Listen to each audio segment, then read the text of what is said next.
ستا له امله د ټولو خلکو له سترګو وغورځېدم. ته هېڅ وجدان نه لرې ها؟ څه شوي؟ فکر کوم خوشحاله نه شوې. که زما سپارښتنه ته دې وویلې وه بیا به داسې نه وشوي، خو تاسو وکړل. بیا مې د ورور څنګ ته لاړې. ښه، هغه خبره رښتیا ده. وایي اول ځان دی بیا جهان دی. دا نړۍ هم داسې ده. ته پوهېدلې چې تا سره مینه نه لرم. په زوره دې ما باندې دا خبره وکړه. هر ځل مې درته نه وویل خو تا ضد وکړه. په وروستي ځل دې زما له زوی نه ګټه واخیسته. زما غوښتنه دا وه چې جابر پرېنږدې زما زوی ته زیان ورسوي. که یوازې هو دې راته ویلي وای له دې ټولو ستونزو نه به ژغورل شوې وې، خو تا دا لاره وټاکله سهره. ما یوازې د خپلې مینې لپاره دا کارونه وکړل، خو تا له ما نه دې وغوښتل چې یو بېګناه کس زنداني کړم، او تا راته دوکه راکړه سهره. دروغ مه وایه، دا هر څه ستا یوه لوبه وه. ښه نو ولې ولاړئ؟ زر کوه ټولو ته دا خبره وکړه، وبه ګورو چې ستا په خبر باور کوي او که د زوی په خبره دی. ته د هغې کورنۍ لیاقت نه لرې. خدای دې هیڅ مور او پلار ته هم ستا په څېر زوی نه ورکوي.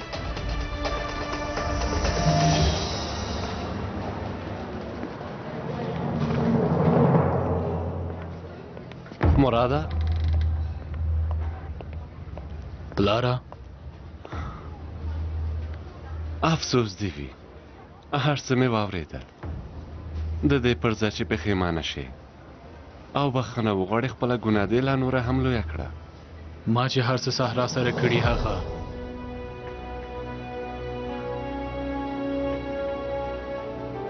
ته زما د سپېړې ارزښت هم نه لرې. کوم سړی چې وجدان ونه لري که هغه هر څومره ووهم بیا هم ګټه نه لري. هیڅ کلام زما مخې ته رانشي. زه نور ستا په نوم کوم زوی نه لرم. پلاره، دومره په اسانۍ ما نشي هېرولی. که هر څومره غلط کارونه هم وکړم بیا هم زه ستا زوی یم. زما زوی نن مړ شو.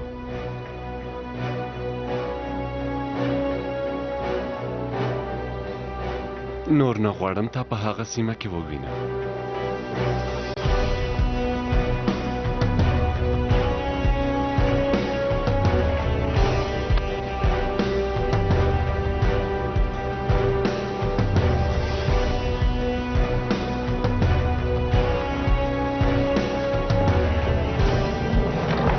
هر بزګر باید هڅه وکړي تر څو له خپلې ځمکې نه ښه حاصل لاسته راوړي. د دې لپاره چې ځمکه ښه حاصل وکړي باید په خدای باور ولري. بله دا چې خدای په دې نړۍ کې هر څه یوه سبب پورې تړلی دي. باران د وریځو په واسطه وریږي، ونې هم د باد په واسطه ګلونه غوړوي. له وریځو پرته باران او له شمال پرته ونې میوه نشي نیولی. بایمانه کسم باید په دې نړۍ کې ټول لاملونه په پام کې ونیسي. باید ځمکه کې تخم وکري، بیل ووهي او ځمکې ته اوبه ورکړي، بیا دې شاته شي او بیا دې وګوري چې خدای پاک د زحماتو ته څه پایله ورکوي. څوک چې په خدای توکل کوي له ژوند نه خوند اخلي. که انسان هر کار په توکل سره سرته ورسوي نو بریالی به وي. هر څه چې لاسته راوړي په هماغه باندې شکر وباسي. کله چې کوم څه له لاسه ورکړي بیا هم هیلې له لاسه نه ورکوي او خپل کار په شوق سره کوي، ځکه چې وخت زموږ لپاره نعمت دی او باید ترې ګټه واخلو، هغه هم په سمه توګه. تاسې ټول به د خپلو زحمتونو پایله لاسته راوړئ، خو تاسې باید خپل ژوند کې هڅه وکړئ او ښه کارونه ترسره کړئ. ښه نو زه اوس ځم ماشومانو، تاسې فورور ته سپارم، هغه به تاسې ته درس درکړي. ښه درس ولرئ. ورځ په خیر سلیم ښوونکیه. ورځ په خیر رجایي. څنګه یې؟ شکر دی ښوونکیه. خدای دې رحم وکړي. په ټولو دې رحم وکړي. کور کې حالت څنګه و؟ ښه و، ته اندېښنه مه کوه ښوونکیه. میلمه د ما سره امانت دی. زه چې راووتلم بلکل ښه و، او هو کله چې له کوره ووتلم هلته مې مراد ولیده. مراد هلته څه کول؟ اندېښنه مه کوه ښوونکي، هغه به څنګه پوه شوی وي؟ نه دا چې مراد دې لیدلی د خیر نښه نه ده. زه یو ځل ځم هغه کور کې ګورم رجایي. زه هم در سره ځم ښوونکیه.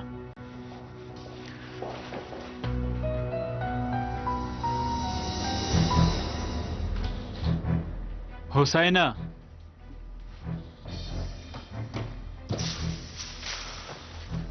نه پوهېږم دا سړی چیرته تللی. ما نه خو کومه غلطي نه ده شوې. ته کومه ګناه نه لرې رجایي. اوس پوه شوم چې مراد ولې دې سیمې ته راغلی و.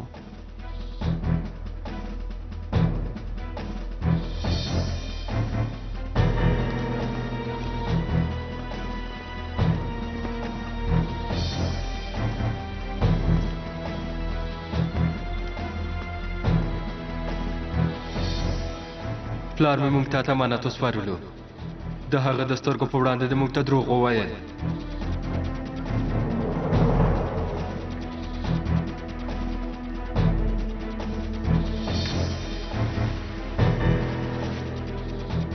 او علي زه دې حیران کړم. راځه کښېنه. زه هم ډېر کارونه لرم. وروسته به یو ځای خواړه وخورو. که وشو هماغه ځای ته به لاړ شو. دواړه به یو ځای لږ شراب هم وڅښو.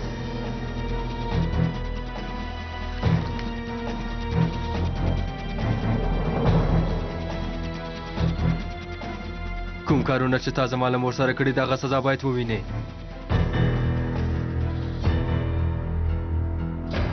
علي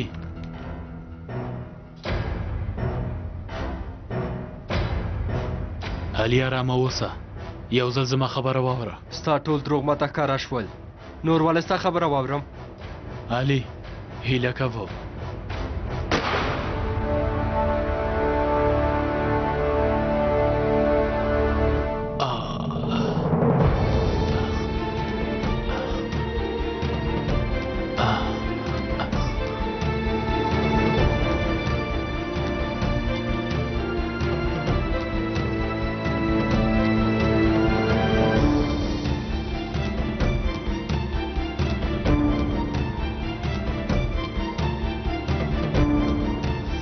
کوم کارونه چې د زما له مور سره کړي سزا یې درکوم.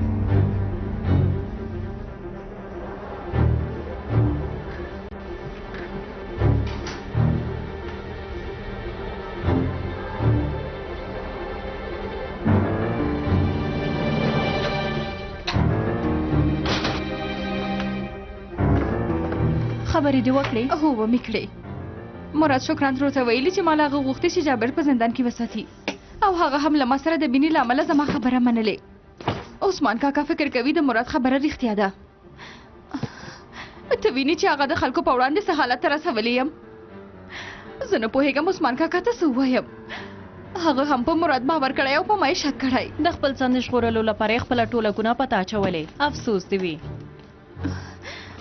اوس هم نه شرمېږي او وایي چې ما هغه ته بله لاره نه وه پرېښې. وایي ما مجبوره کړی دی. خدایه دا څنګه بلا زما په سر راغله. ته مه خفه کېږه سهرا. له دې ځایه چې لاړه شي ټولو ستونزو به خلاصه شي.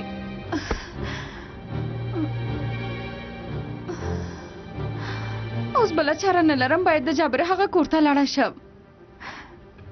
دلته نشم اوسېدلی. له شرمه د هېچا مخ ته نشم کتلی. ته بیخي سم کار کوې سهرا. هیڅ شاته مه ګوره. لاړه شه زوی سره دې یو نوی ژوند پیل که. ستا لپاره دې د زوی خوښي تر هر څه مهمه ده. کالي پوه شي چې د هغه د پلار کور ته ځي څومره به خوشحاله شي.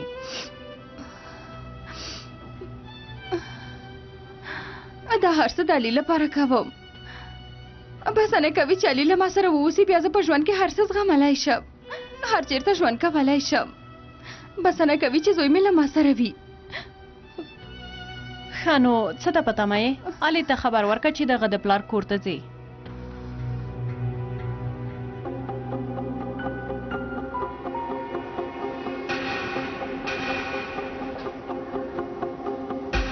زه له سارا سره په دې اړه خبرې کوم. بیا به سره وګورو. خدای پامان. سمه ده. د لیدو په هیله.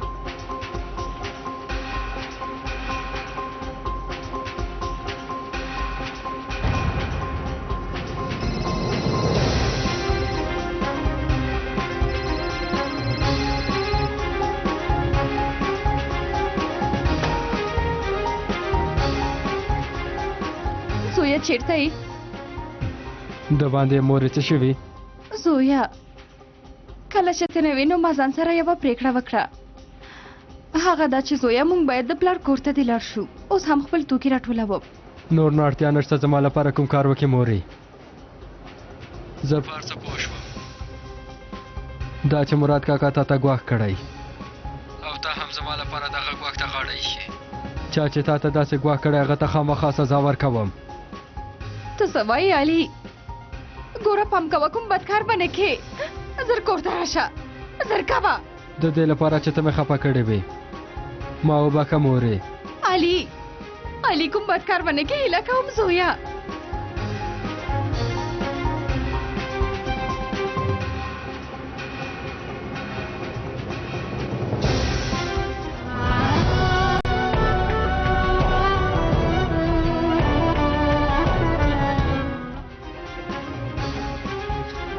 سهرا ته څه کوې؟ څه لټوې؟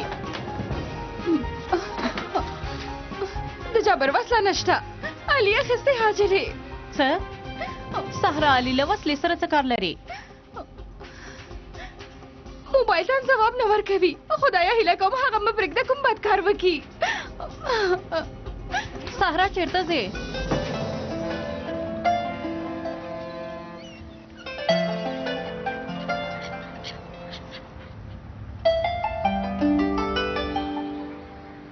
زه څنګه د شکران په خبرو دوکه شوم او داسې یو کار مې وکړ.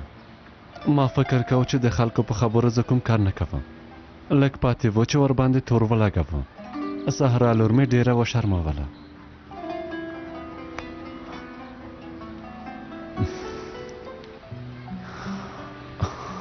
شکران ته حق ورکوم. د یوې مور په توګه د خپلو زامنو لرېتوب نشي زغملی. هڅه کوي چې کورنۍ یې له منځه لاړه نشي. خو دومره وخت ما څنګه هیڅ څه ونه لیدل. څنګه مې په مراد باور وکړ او سهرا لور ته مې داسې بدې خبرې وکړلې. عثمان کاکا حق لري چې خفه شي. په قرآن کریم کې ویل شوي چې ستاسې مال او اولادونه یوازې د یوې ازموینې لپاره تاسو ته درکړل شوي دي. خو موږ انسانان تل په یو ډول د شیطان خبره منو. په همدې ډول قرآن کې ویل شوي چې خپل اولادونو سره نیکي وکړئ، هغوی ته په ښه ډول روزنه ورکړئ. احمده زویه، مراد ته په غوسه یم خو په اصل کې ټوله ګناه زما ده. هغه مې په سمه توګه ونشو روزلی. کوم وخت کې چې زه باید له هغه سره یو ځای وای هغه وخت کې زه نورو کارونو کې ډوب شوی وم. عثمان کاکا ته خو پوهېږې هېڅ داسې انسان نشته چې تېروتنه ونه کړي. تر څو چې تېروتنه ونه کړي سمې لارې ته نه راځي. مهمه دا ده چې انسان غورځېږي بیرته راپورته شي او سمه لاره ځان ته وټاکي. هسې خدای پاک هم هغه کسان چې خپلو تېروتنو نه درس اخلي هغوی ته ډېر ثواب ورکوي. ډېر شکر دی. دا د خدای رحمت دی او مهرباني ده چې تا ته یې سمه لاره ښودلې. اوس باید موږ دعا وکړو چې په مراد هم خپل رحم وکړي. انشاءالله.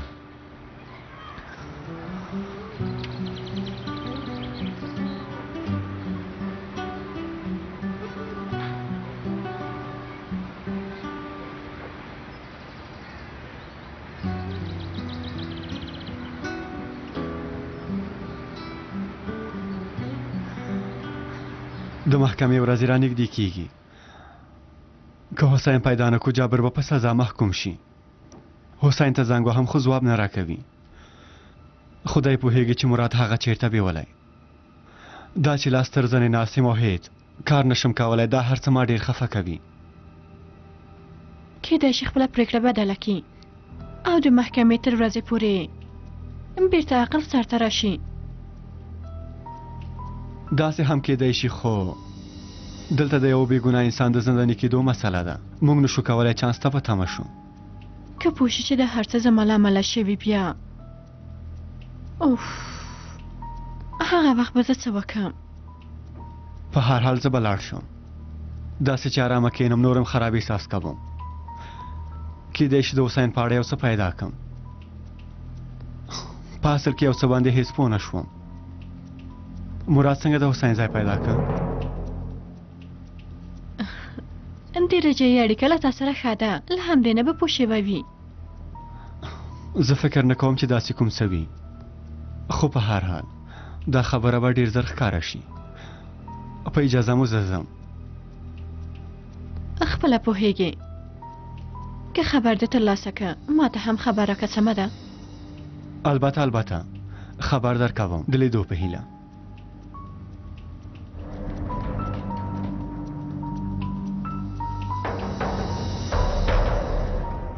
حالا دننه لاړ شه او دا کار خلاص که.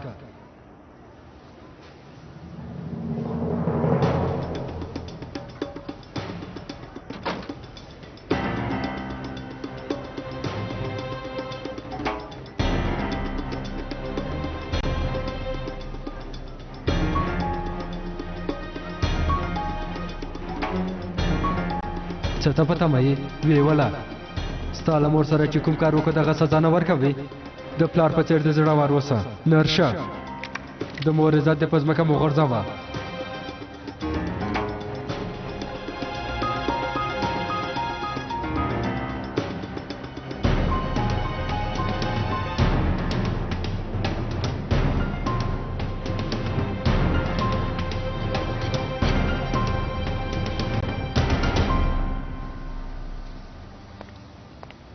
حالا دا ځل خو موبایل ته ځواب ورکه.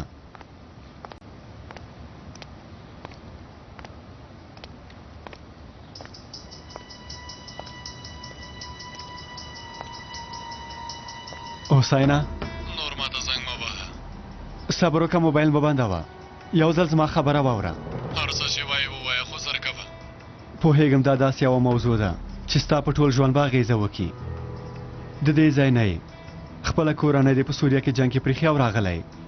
پوهېږم د ځان په اړه دې فکر نه کوې، خو هرومرو به فکر کوې که زنداني شي کورنۍ به دې څنګه شي. وګوره وروره، زه ستا په حالت پوهېږم چې در باندې فشار ډېر دی او بې وزله. خو باور وکړه د حل لاره په رښتینولۍ کې ده. باوجدانه سړی ته خپله هم دا نشي منلی چې ستا د ګناه له امله یو بې ګناه کس زنداني شي. حسینه د دې خبرې ویل اسانه دي، که ته زما پر ځای وای څه به دې کړي وو.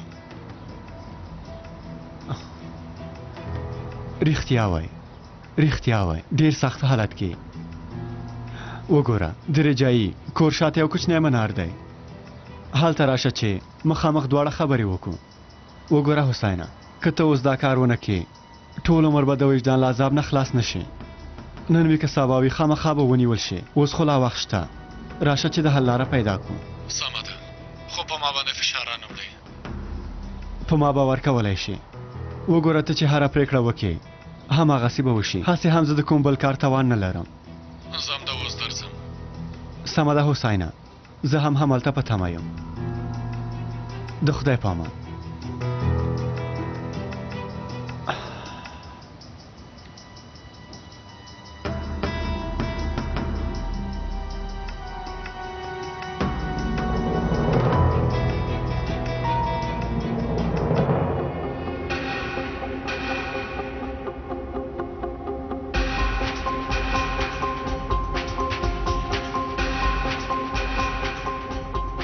تا څنګه له موږ سره داسې کار وکړ؟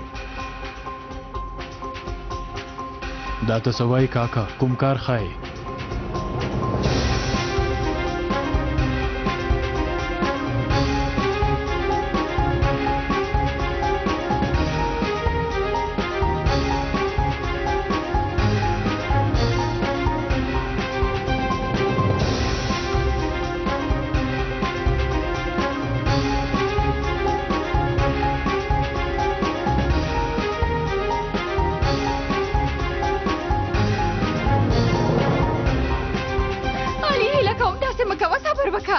مورې لرې شه.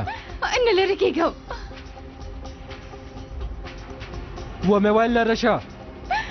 که غواړې خاطر شي خو لومړی باید ما ووژنې، پوه شوې زویه؟ لومړی همدلته خپله مور ووژنه، ځکه چې زه نه غواړم تا د قاتل په توګه ووینم. زه دا نشم زغملی. زه ستا مور یم. دا نشم زغملی چې د یوه قاتل مور واوسم. تر څو چې ویې نه وژنم نه ستا او نه مې د پلار مخ ته کتلی شم. مورې علي ودرېږه، هېڅ چېرته هم نشي تللی. ما خوښه که زارۍ درته کوم دا کار مه کوه. علي داسې مه کوه، هیله کوم راځه چې کور ته لاړ شو. علي دا کار مه کوه. هغه سړی باید مړ شي. مورې علي ټیکسي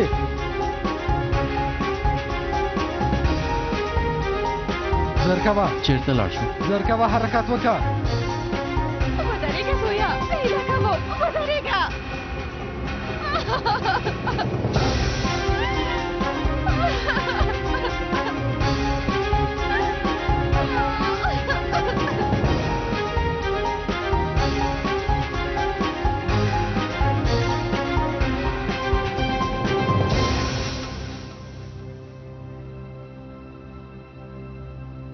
زموږ دا ستونزه نه خلاصېږي یو ځل چې دا ښځه له دې سیمې نه لاړه شي بیا به زه د ټولو په مخ کې ښه ونڅېږم ما باید مراد ته نه وای ویلي چې حسین د رجایي په کور کې پټ شوی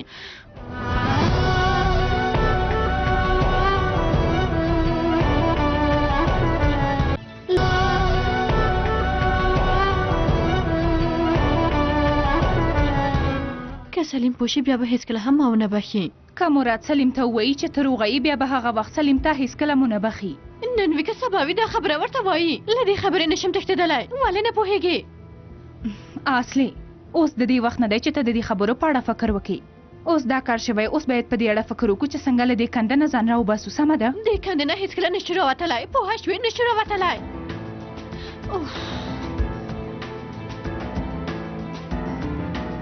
اوس خو لږه ډوبه شوې یم که دا ومر کم نوره هم ډوبېږم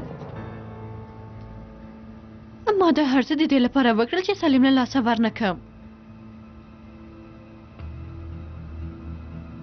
مراد ته زنګ وهم او د حسین د ځای په اړه ترې پوښتنه کوم بیا سلیم ته خبر ورکوم جابر باید زندانه خلاص شي او صحرا باید له دې سیمې نه ورکه شي بیا چې هر څه کېږي ودې شي اصلي مراد هیڅکله هم دا معلومات تا ته نه درکوي او که پوه شي چې ته دا خبره سلیم ته کوي بیا به ستا درو د خلکو په مخ کې رسوا کي خدای دا ما څه وکړل څنګه له دې ستونزې نه ځان وژغورم مورې اوف زه لیونی کېږم صبر وکړه لورې د حل یوه لاره به هرومرو پیدا کړو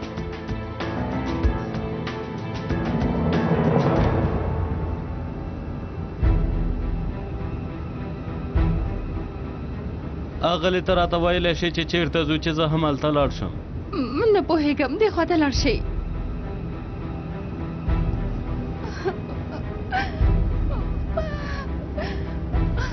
یعنې اغلی ته هیڅ نه پوهېږي چې چیرته ځې هیله کوم پوښتنه مه کوئ یوازې خپل کار وکئ خدایه را سره مرسته وکړه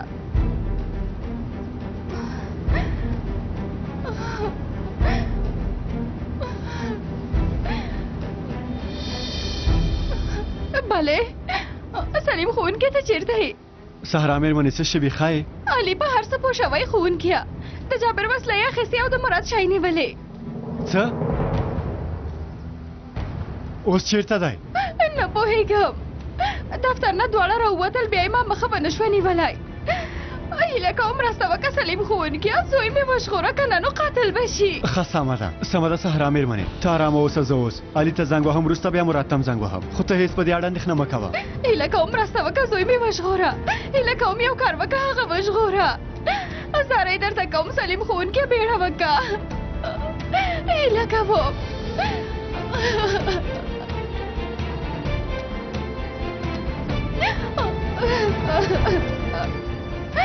خدایا خیر دی ته را سره مرسته وکړه خدایا د ترې ساتنه وکړه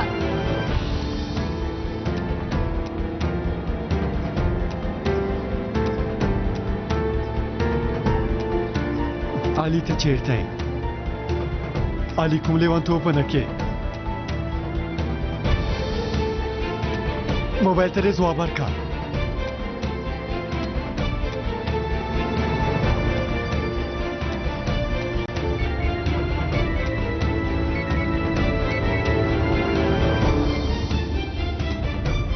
بعد خبر زر اوریدل کیږي اوس خبر شو چې حسین ما ځان سره بیولی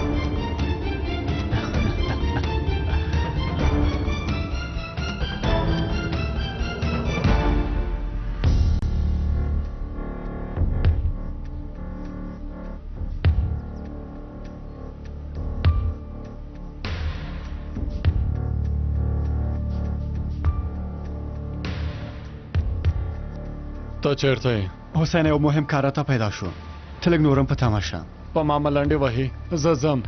حسینه باید په تمه شي. دا کار له مانه ډېر تا پورې اړه لري، ستا ژوند پورې تړاو لري. بخښنه غواړم، تاسې خپل چانس له لاسه ورکړه. وګوره ډېره مهمه خبره ده، د یو چا د ژوند مسله ده. که اوس مداخله ونه کړم بیا به ډېره ناوخته شي. حسینه هرومرو درځم، ژمنه کوم. لږ نورم په تمه کېږم بیا ځم. که راغلې خو ښه ده، که رانغلې بیا نو ستا ستونزه ده. راځم حسینه، راځم. سمه ده، اوس چې دومره ډېر غواړي سلیم هغه حسین پیدا کړي نو بیا زما خبره ښه واوره. که اوس مراد نه پوښتنه وکړي چې حسین چیرته دی، هغه بیا ستا په نیت پوهېږي. داسې باید ښکاره کړي چې ته هڅه کوې هغه له سلیم نه وژغورې. څه وایې مورې؟ هېڅ پوهه نه شوم. مراد ته زنګ ووهه، ورته ووایه چې سلیم د حسین ځای پیدا کړی او هغه له هغه ځایه وباسه. ښه، داسې به هغه ته ښکاره شي چې ته د مراد پلوي کوې، هغه به هم ورخطا شي او ځای به یې درته وښیي. فکر کوې دومره اسانه ده؟ وګوره، که خلکو سره داسې چلن وکړي چې د هغوی په پلو یې، بیا په اسانۍ سره د هغوی په رازونو پوهېدلی شي چې تاسو وکړل. په ځان پام کوه، حسین چیرته دی، بیا به هغه هر څه د بلبل غونډه درته ووایي. دومره سخته کار خو نه دی. هیله ده چې پوهه شوې اوسې. ته له هر څه نه په همدې توګه خبرېږې که نه؟ هر چا ته داسې نږدې کېږي لکه د هغوی ملګری چې یې، بیا هغوی هم په تا باور کوي او خپل رازونه درته وایي. مورې کله کله چې ساده شیطاني مغزه وینم بیا ډېره ډارېږم. دا بیا ما ته وایي، داسې خبرې کوي لکه ته چې کومه فرښته واوسې. هله ولې په تمه یې؟ مراد ته زنګ ووهه، هله زنګ ووهه.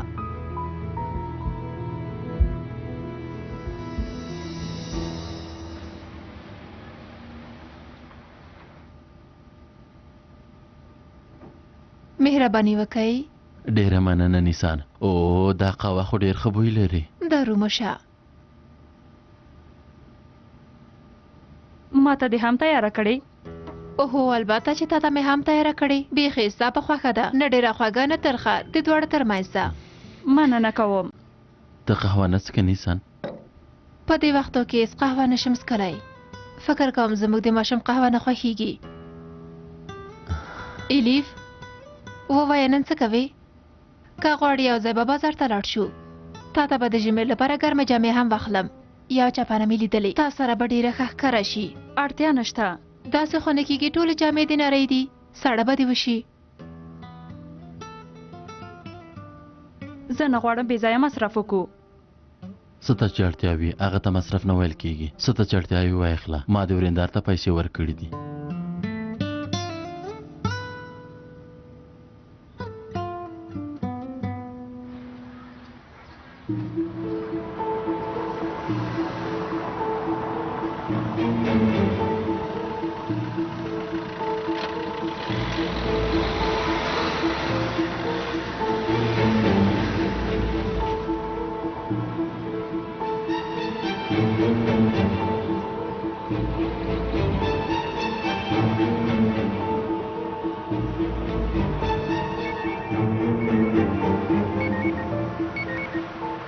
بلې اصلي که بیړه نه لري وروسته به بیا خبرې وکړو. سلیم پوه شوه چې حسین چیرته دی مراده. څه د حسین ځای څنګه پیدا کړی؟ هېڅوک هم نه پوهېدل. نه پوهېږم پیدا کړی دی.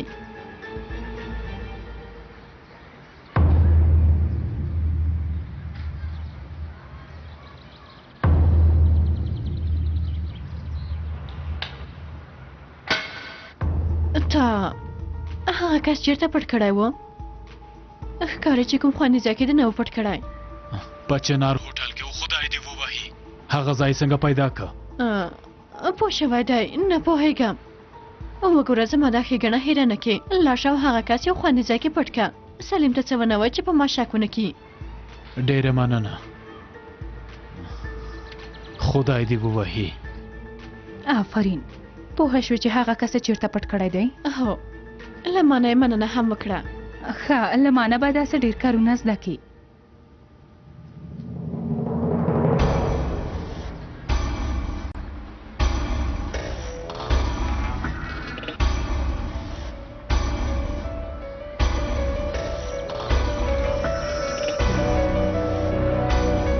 تا خپل غوښتل مراد کاکا د خپل کارونو سزا باید وګوري.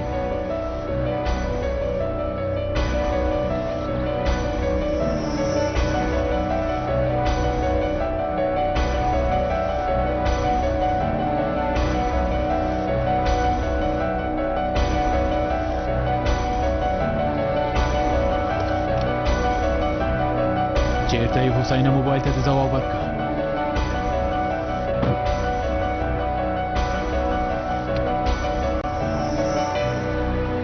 دې بد چانس ته وګوره، تیل هم په دې وخت کې خلاص شول. اوس باید د تیلو ټانک ته لاړ شم.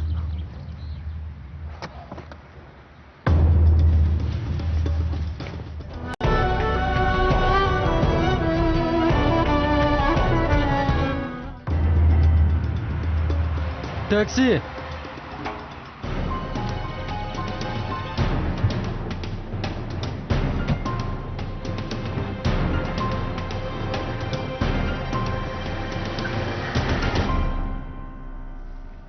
مننه نیسان، ډېره خوندوره قهوه وه. دارو دې شه.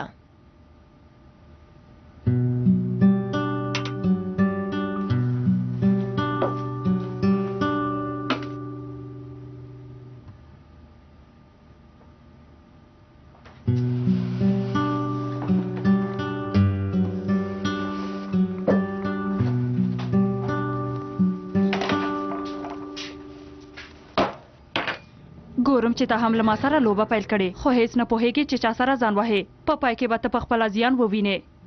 الیف جانې، که غواړې په خوښۍ سره به ژوند وکړو، خو که غواړې چې یو بل ته ستونزې جوړې کړو، بیا په لومړي سر کې به ستا ژوند ډېر ستونزمن شي. راځه چې دواړه ښه ژوند وکړو.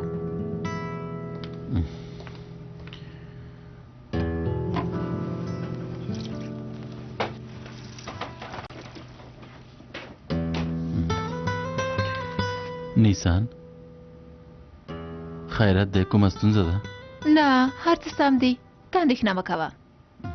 سمه ده، زه جومات ته ځم. او سلیم ته خبر ورکوم، ډېر به خوشحاله شي. او هو، په ما باندې به باور هم ډېر شي. صبر وکړه، دومره ضرور ته زنګ مه وهه. ولې مورې؟ هغه به له مراد نه مخکې حسین ته ځان ورسوي. اصلي اوس به درنه پوښتنه وکړي چې ته له کوم ځای نه خبره شوې، بیا به ورته څه وایي؟ که فکر وکړي چې د زمرد خبرې سلیم ته رسوي او د سلیم خبرې هم هغه ته رسوي، بیا سلیم به تا هیڅکله مو نه بخي. وروسته بیا ښه نو څه وکړم مورې؟ همداسې کینم او په تمه شم. د حسین پتې باندې څه وکړم؟ مخکې خو ته خپله دا خبره راته وکړه، په دې اړه دې فکر نه و کړی؟ اصلي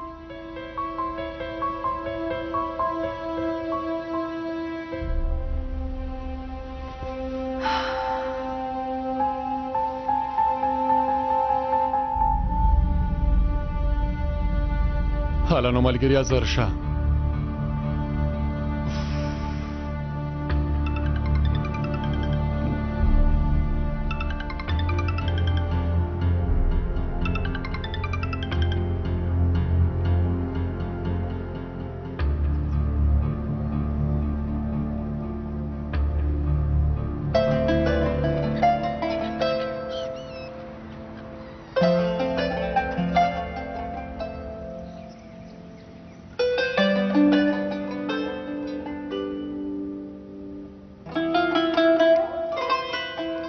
ښاغلی عثمانه، هیله کوم نور ضد مه کوه. مراد به راوغواړم سره پخلا شئ. موږ سره خفګان ښه نه ښکاري. پلار او زوی هېڅکله له یو بل نه خفه نشي اوسېدلی. نوک او غوښه یو بل نه جلا کیږي. خدای هم خپل خفه بندګان نه خوښوي، ته خو هم پوهېږي. ښځې، د مراد په اړه په ما فشار مه راوړه. ما د هغه په اړه خپله ټولې خبرې کړي. خدایه ته ماته صبر راکړه، لږ پاتې دی چې عقل مې له لاسه ورکم. د هغې ښځې له امله چې پرون دې ورسره وپېژندل، خپل زوی هېروي. هېڅ د په هغه زړه نه سوځېږي. ښه سمه ده ښاغلی عثمانه، همداسې وکړه. تر څو چې تا مراد نه وي بخلی، زه هم تا نه بخم. دا خبره په یاد ولره. وبه ګورم چې دا کار نور تر کوم ځایه رسیږي.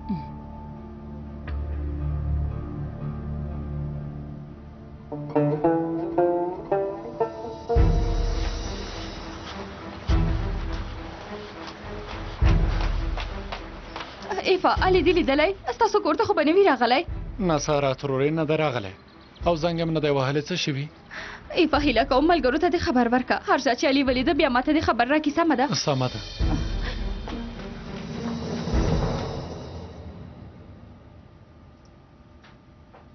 ښځې ته خو ماته په غوسه کېږې خو که ته مور یې زه هم پلار یم زه هم غواړم زموږ زوی داسې ژوند وکړي چې زموږ کورنۍ سره ښه ښکاره شي او خلکو ته یې ګټه ورسیږي د دې پر ځای چې ماته په غوسه شي او خفه شي کاش چې د خپل زوی اصلي څېره دې لیدلی وای یو ځل فکر وکړه چې دې هلک څه ګناه کړې څه بدې کړې چې ښاغلی عثمان دومره ورته په غوسه شوی دی که زه په کوم څه نه پوهېدلی بیا به ولې د خپل اصلي زوی او د خپلې ښځې په وړاندې داسې درېدلم یوه مور هم نشي کولی د خپل زوی هره تېروتنه پټه کړي او هر بد کاروان یې سترګې پټې کړي دا تېروتنه څه ده ها تاسو سره یې څه کړي چې له هغه نه دومره کرکه کوئ بخښنه غواړم ښاغلی عثمانه له لومړۍ سر نه هم ته او هم سلیم له مراد سره بل ډول چلن کوه هغه چې هر کار کاوه تاسو دواړه به پې خفه کېدلی او هو د هغه تېروتنه څه ده ووایه چې زه هم پوهه شم زه چې اوس تاته هر څه ووایم بیا هم کولی شي یوه پلمه جوړه کړي او هغه بېګناه ثابت کړي زما او ستا په نوم کوم څه نشته هغه زموږ د دواړو زوی دی باید په اړه خبرې وکړو که ډېرې خبرې وکړو په تللو اوبو پسې د بېل اخیستلو په معنا ده له مراد سره دا کار نشي کولی ښاغلی عثمانه دا کار نشي کولی په خپلو غوږونو د واورېدل نور نه څه غواړې ووایه که نه هغې ښځې ستا یوې پوښتنې ته هم ځواب در نه که اوس چې وایې زما زوی ګناهګار دی نو سهرا ولې هلته خبرې ونه کړې ولې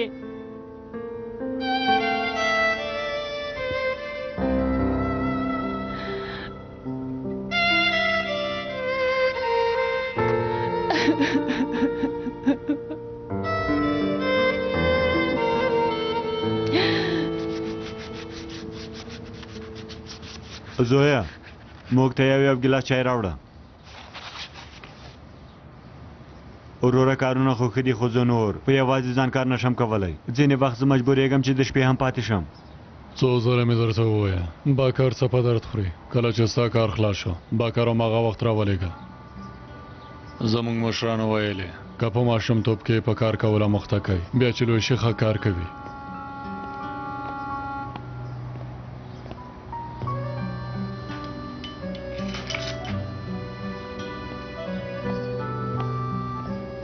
څو ځلې مې وویل داسې به دواړو ته ګټه ورسېږي سلام علیکم وعلیکم سلام بیا د څه لپاره راغلی تېرېدم مې غوښتل سلام درکم او بکر هم وګورم ولې غواړې بکر وګورې ماشاءالله ډېر ښه کار کوي ښکاره ده چې څنګه کار کوي ستړی دی بې خوبه دی په دې عمر ماشومانو باندې کار کول ښه نه دي وګوره لاسونه یې څنګه پړسېدلي دي ته هم څومره فکر کوې ملا صاحب که دې سیمې ټولو خلکو په اړه دومره فکر وکړې اوهو په هر حال ټوکې مې وکړې بکر ماشاءالله بیخي ښه دی خپل کار کوي که ستا زوی وای یو بېکاره سړی به ترې جوړ و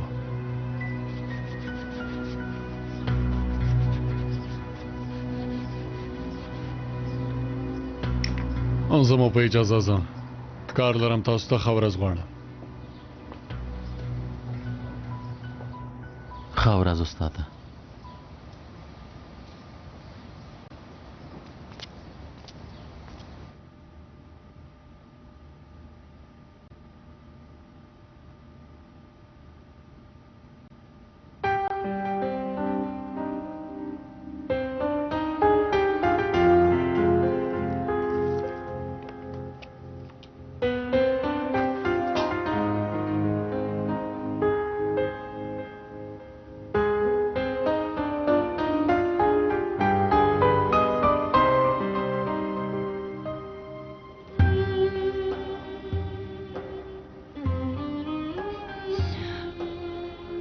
دا په تاسو څه شوي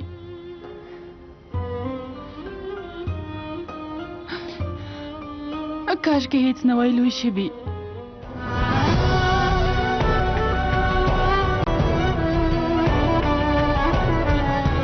په اصل کې تاریخ ته ویل یعنې زما خبره دې ومنله ها؟ داسې خو به نه وي چې سهرا له ښاغلي عثمان سره خبرې کړې وي. کوم لیونتوبه نه کې. که په علیکم څه وشي د فرا ټول پلانونه به په اوبو لاهو شي. نه غواړم شکایت وکم وروره خو د نن ورځې خو ما تاته څه نه وویلي خو اوس یې باید درته ووایم مور دې هم